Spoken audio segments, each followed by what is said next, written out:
So mga amigo, magandang hapon. Medyo malakas ang ulan kaya tayo umakyat dito. So yun, nagkanda basag-basag yung ating mukhang sinampahan ng ating aso. Basag eh.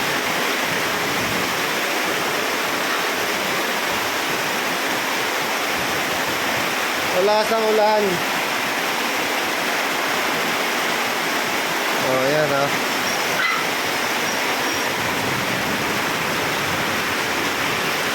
Sa lakas ng ulan, hindi kinakaya ng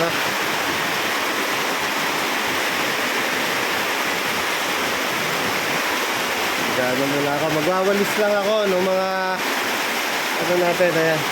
Papatong ko lang muna to rito. Dito.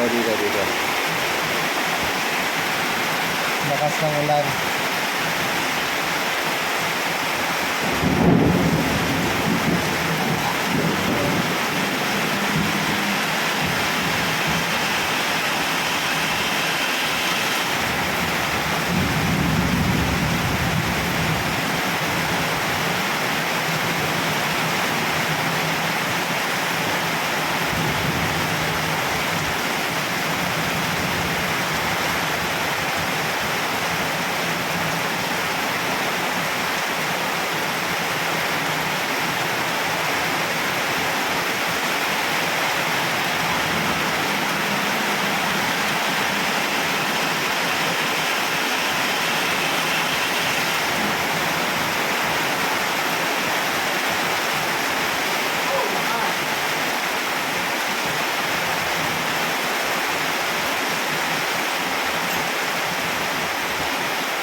Kaya mga guys, napakalakas ng ulan ngayon dito sa amin, sa Bulacan.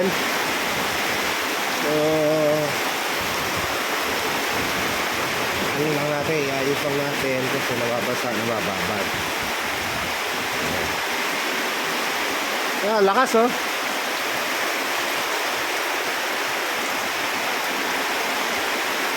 So, ilalagay natin yung mga andun yung mga tungtungan nila, yung mga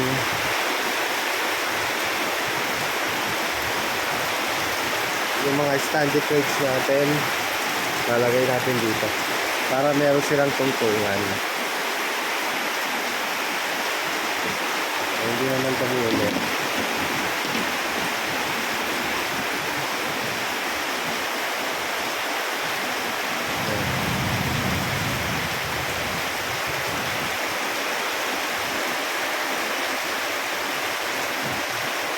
Lakas ah. Kaya medyo umihina na. Eh ito, malamang to, tuloy-tuloy na itong ulan na ito. Tapos na ang summer.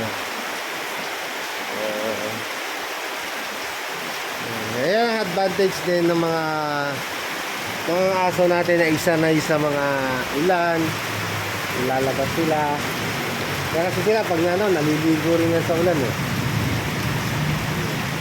Ayun, buwawalis lang ako. Hindi sila takot sa tubig.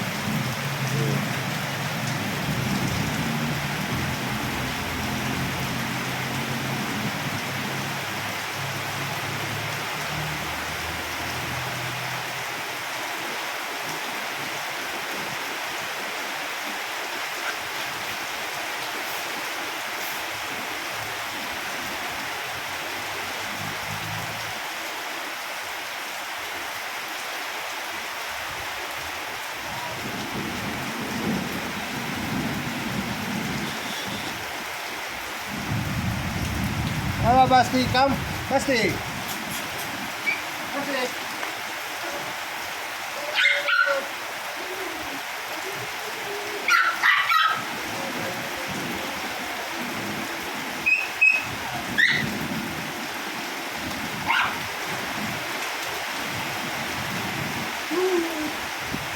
Para meron kayong kanta.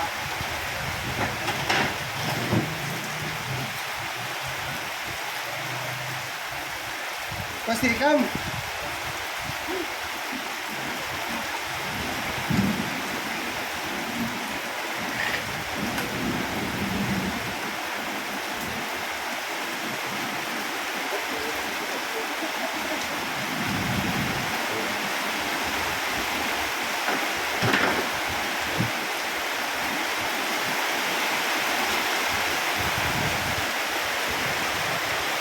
Mga guys, pagka tayo ay umuulan na ganyan, lalagay natin ito.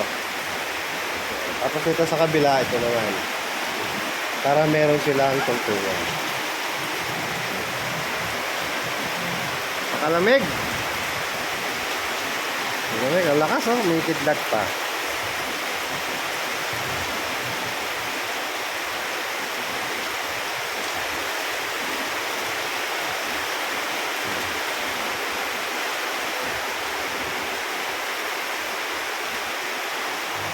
Ayan o. Kasi sila, tutungtungin sila dyan pagka nilatagan ko sila ng ganyan. So isa yan ang isa pang advantage kapag tayo yung aso natin ay sanay nang nakakawala, tapos sanay sila sa ulanan, hindi sila basta-basta nagkakasakit.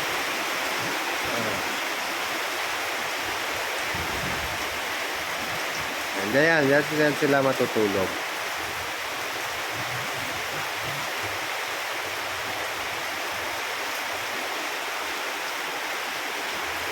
Magkano lang ako.